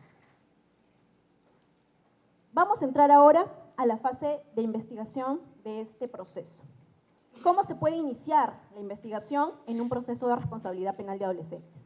Básicamente de dos formas, a través de una denuncia o a través de una detención, que obviamente va a realizar tanto, la detención, sea en flagrancia o no, la policía. ¿Sí? La Policía Nacional del Perú es la única institución constitucionalmente reconocida para realizar detenciones de personas en nuestro país. Luego de una detención o de una denuncia, se dispone a abrir diligencias preliminares a cargo del Ministerio Público. Toda esta fase es a cargo íntegramente del Ministerio Público. De acuerdo, como había mencionado, el Código regula que las diligencias preliminares tienen una duración de 30 días, 24 horas o 7 días. ¿Cuándo durará 24 horas una investigación preliminar? Cuando se haya producido una detención en flagrancia. 24 horas es el plazo máximo que puede durar una investigación preliminar cuando se hubiera producido una detención en flagrancia. No 48 horas, no 72 horas. Sé que para adultos han habido ciertas modificaciones, ¿no? Sabemos que el Código Procesal Penal ha sido modificado el año pasado y recientemente en los plazos de detención. Sin embargo, para adolescentes eso no se aplica. 24 horas es lo máximo que puede durar si tenemos un adolescente detenido. O 7 días si es que estamos ante una detención por tráfico ilícito de drogas, por terrorismo, las veces que reconoce la Constitución para los adultos como casos más graves. En una investigación, ante una denuncia, que no ha implicado obviamente una detención, el plazo es de 30 días. Sigue una investigación preparatoria formalizada, artículo 81 del Código de Responsabilidad Penal de Adolescentes, a cargo del fiscal. La misma que puede durar 60 días o 90 días si es un caso complejo, ambas prorrogables por 30 días cuando tengamos razones justificadas. Y toda decisión, sea del juez o sea del fiscal, debe estar debidamente motivada. Además de tener un artículo en la Constitución que nos obliga a ello, que es el artículo 139, tenemos que el Código dispone, por principio de interés superior, que toda decisión, sea fiscal o judicial, tiene que estar debidamente motivada. Y no vale invocar al principio de interés superior sin haber justificado cómo se está aplicando en este caso en concreto. Porque esa es otra deficiencia que tenemos, que hemos evidenciado en muchas resoluciones judiciales y disposiciones fiscales, que no fundamentan cómo es que se está aplicando el principio de interés superior en un caso concreto. Eso ya no se puede o no se debe hacer, o en todo caso si se hace, va a ser sujeto a cuestionamiento por cualquiera de las partes, ¿no? Luego de ello se concluye la investigación preparatoria y se pasa a la etapa intermedia en 5 días. Eso ya un poco lo había explicado anteriormente. Vamos ahora a identificar rápidamente cómo interviene cada uno de estos operadores en el marco de la investigación preparatoria. Cuando hablamos de operadores, hablamos de 2 tipos de operadores jurídicos y de operadores sociales. ¿Quiénes serán los operadores jurídicos? Los jueces, los fiscales, los abogados y la policía. Perfecto. Tenemos en primer lugar al fiscal. ¿Cómo interviene el fiscal? Quienes ya sabemos cómo funciona el sistema procesal penal de adultos, sabemos perfectamente que quien dirige la investigación es el fiscal. Quien conduce la investigación es el fiscal. De acuerdo con el artículo 9 de nuestro título preliminar, el proceso de responsabilidad penal de adolescentes se rige bajo el principio acusatorio y es el titular de la acción persecutora de la infracción, el Ministerio Público. Obviamente quedan exceptuadas aquellos hechos de persecución por el ejercicio privado de la acción penal. A ver, había mencionado que las que están en la parte superior, son funciones ya conocidas por muchos de nosotros a cargo de un fiscal, como es la dirección de la investigación preparatoria, como es la conducción desde el inicio de la investigación, como es indagar por las circunstancias que permiten comprobar la imputación. Todo eso lo tiene que hacer durante la investigación.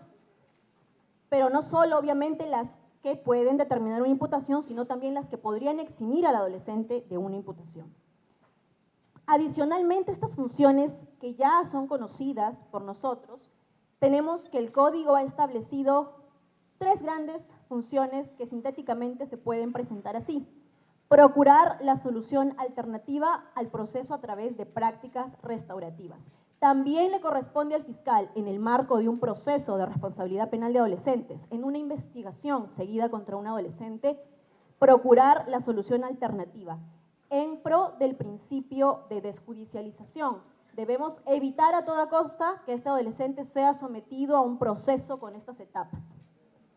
Promover el uso del mecanismo restaurativo en el marco de sus funciones. Hablaba ya hace un momento del mecanismo restaurativo. No solo en la aplicación de una remisión o no solo en un acuerdo reparatorio, sino también en cómo yo, como autoridad judicial, me voy a dirigir al adolescente, cómo debo tratar que este adolescente entienda que ha cometido una infracción y las implicancias de este hecho. Considerar el abordaje individual de trabajo con cada adolescente, atendiendo al informe del equipo técnico interdisciplinario. Cada adolescente debe ser atendido o tratado de acuerdo a sus condiciones y particulares circunstancias. ¿Y cómo las va a saber el fiscal? Porque un equipo técnico ya le informó ante quién está o con qué adolescente está tratando. Esto a través del informe del equipo técnico interdisciplinario. Estas son las principales funciones que tiene un fiscal en un proceso de responsabilidad penal de adolescentes, específicamente en la fase de investigación, porque todavía no hemos y no vamos a agotar todas las etapas ahora, seguramente será materia de otra disertación, pero estas son las principales funciones que realiza en una investigación. Pasamos ahora a la figura del juez, perdón, de la policía. Sabemos también, porque el Código Procesal Penal de Adultos también nos habla de un trabajo en conjunto, de un binomio, nos habla el Código, entre policía y fiscal. Aquí también vamos a estar frente a una actuación conjunta entre policía y fiscal. ¿Qué función principal cumple la policía? Apoyar la investigación que el fiscal va a direccionar. Apoya desde las diligencias de investigación, desde las primeras diligencias de investigación preliminar, debe apoyar la labor del fiscal. Entonces, cuando el fiscal tiene conocimiento de una presunta infracción, realiza las primeras diligencias preliminares o las puede encargar realizar a la Policía Nacional del Perú. Debe la policía, por iniciativa propia, tomar conocimiento también de las presuntas infracciones y dar cuenta inmediata al fiscal. En el caso de la policía, tenemos dos disposiciones interesantes que el Código ha establecido. Una primera en torno a la creación de una unidad o de una división especializada en investigación en materia de adolescentes en conflicto con la ley penal a cargo de la policía, y hablamos ahí de una policía especializada. Pero también nos habla de los módulos de atención al adolescente en conflicto con la ley penal. Estos espacios en los cuales los adolescentes que son detenidos van a permanecer en la comisaría por el tiempo máximo que ha establecido el código, que son 24 horas o 7 días para delitos específicos, bueno, para infracciones específicas, y que están a cargo del Ministerio del Interior. La implementación de estos módulos especializados están a cargo del Ministerio del Interior. Hoy en día tenemos cerca de, ¿cuántos tenemos, Andy? ¿Tres módulos? 5 módulos, uno de ellos está en el Agustino, otro está en Trujillo, y hay algunos a nivel nacional también. Se espera que, obviamente, poco a poco se vayan implementando estos módulos. Si no hay módulo, no es pretexto para que los adolescentes permanezcan detenidos junto con los adultos. La policía o la comisaría que tenga detenido a un adolescente tendrá que habilitar un espacio en el cual el adolescente que esté detenido permanezca separado de los adultos. No pueden permanecer en un mismo espacio adultos con adolescentes. Seguimos, y aquí interviene la figura del defensor público, ¿no? La Dirección General de Defensa Pública y Acceso a la Justicia, que está a cargo del Ministerio de Justicia y Derechos Humanos, dicho sea de paso, tiene una ardua labor a cumplir en este proceso de responsabilidad y, de hecho, en la implementación del código. Porque además sepamos que esta Dirección General tiene también a su cargo un área de dirección de solución de conflictos extrajudiciales, ¿no? Que ve el tema de las conciliaciones, de las mediaciones. Y estas precisamente son dos figuras que el Código reconoce a aplicar en este proceso, para la remisión, para el acuerdo reparatorio, como por ejemplo se aplican ahí también las conciliaciones y las mediaciones.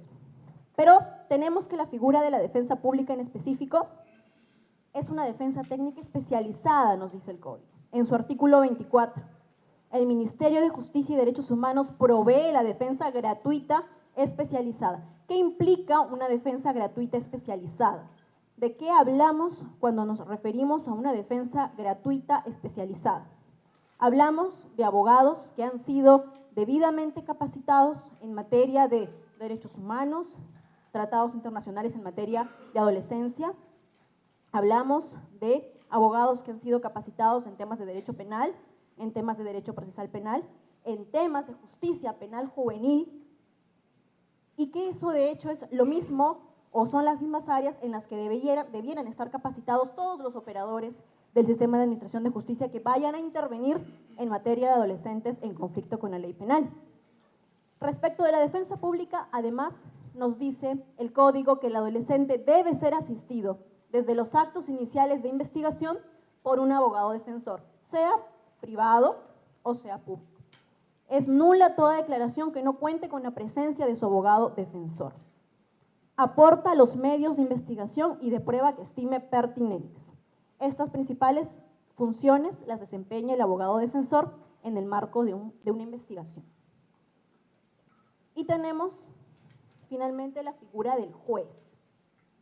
El juez en la investigación preparatoria cumple la principal función de resguardar las garantías, los derechos y garantías de todos los operadores y además de los justiciables, del imputado, del adolescente que está investigado, del que está procesado, de la víctima, ¿no? Del tercero, del actor civil. Todas estas, bueno, estas son básicamente cómo se pueden traducir las funciones que cumple el juez en el marco de una investigación. Controlar, por ejemplo, los plazos de la investigación. Decía yo hace un momento que a raíz de que ahora tenemos el modelo acusatorio como modelo procesal para el caso del Código, se habilitan instituciones que antes no se aplicaban para los adolescentes, como el control de plazos, por ejemplo, como la tutela de derechos.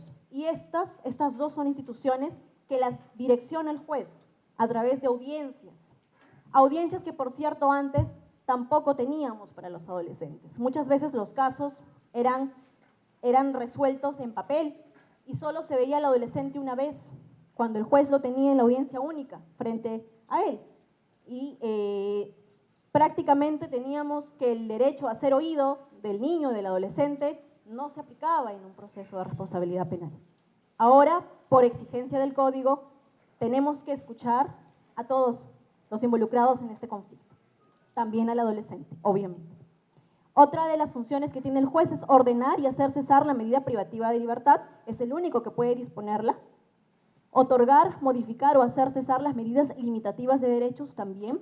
Autorizar la constitución de las partes, realizar el procedimiento para la actuación de la prueba anticipada, llevar a cabo el proceso especial de terminación anticipada, que ahora también se puede aplicar a los adolescentes. Autorizar la remisión judicial o el acuerdo reparatorio como salidas al proceso.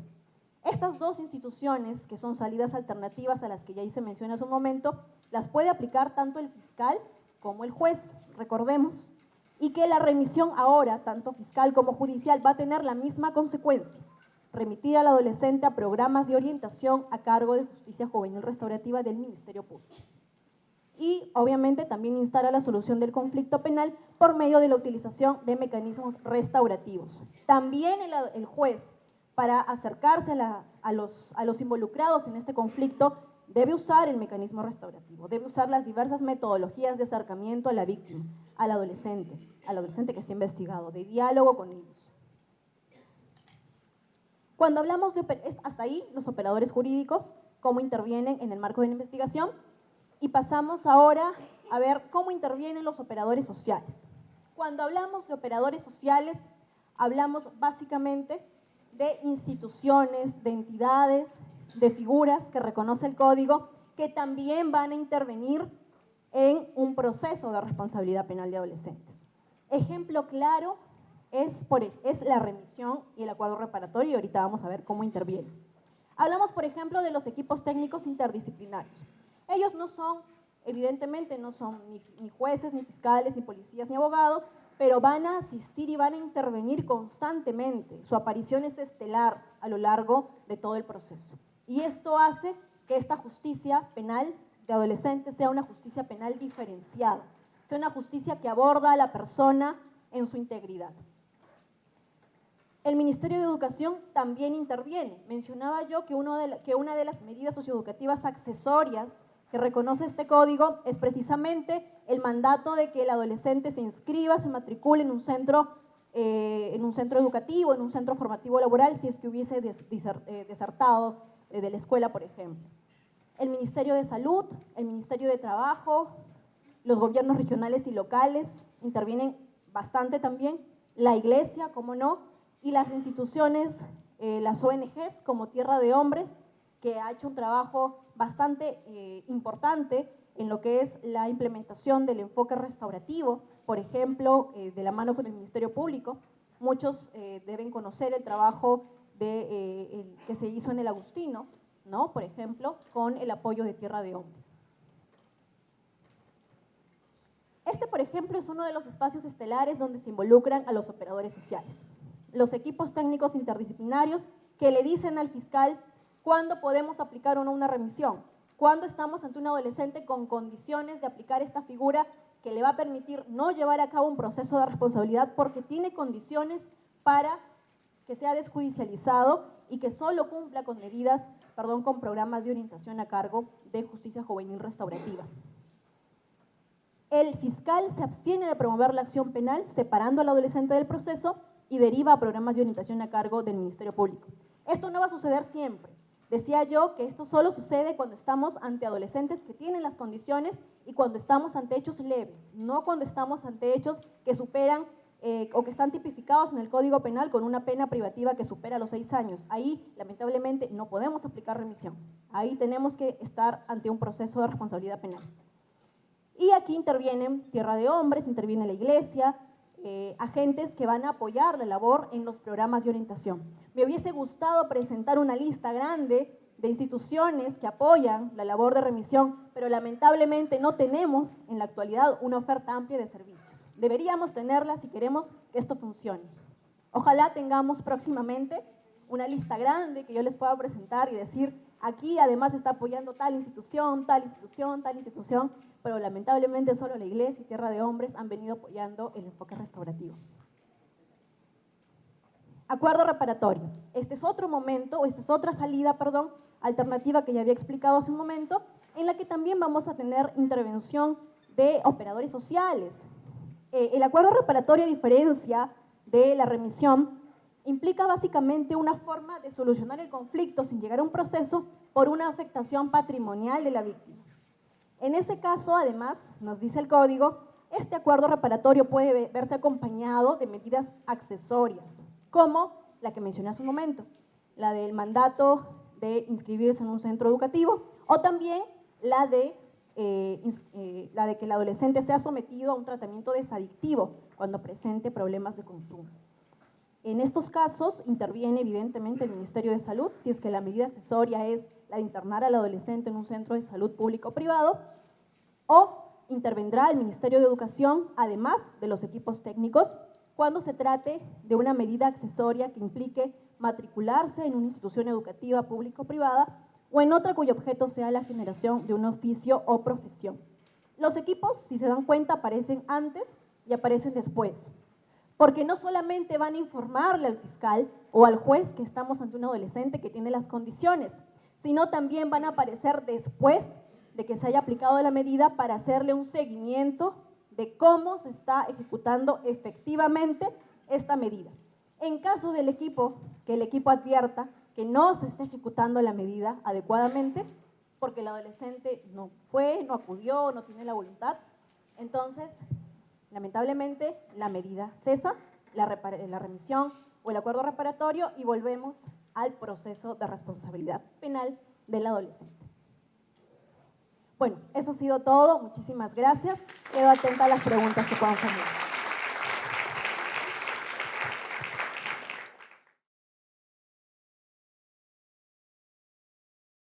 Gobierno del Perú. El Perú primero.